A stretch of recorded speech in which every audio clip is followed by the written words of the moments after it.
tasavvur qiling.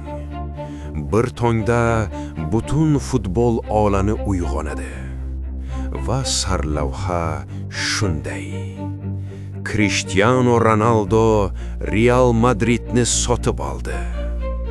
Bu oddiy transfer emas. Bu oddiy qaytish ham emas. Bu tarixiy burilish. Bir paytlar Santiago Bernabeu'da rekordlar o'rnatgan inson endi o'sha stadionning egasi. Muxlislar ishonmayapti. Ijtimoiy tarmoqlar portladi. Messi fanlari jim, madridistalar esa orzudek qarayapti. Ronaldo endi maydonda emas, u qaror qabul qiladigan joyda. Qaysi murabbiy keladi? Qaysi yulduz transfer qilinadi? Yangi Galaktikos davri boshlanadimi?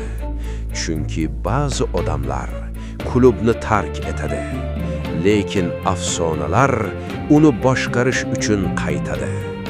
Agar bu ro'y bersa, futbol endi hech qachon avvalgidek bo'lmaydi.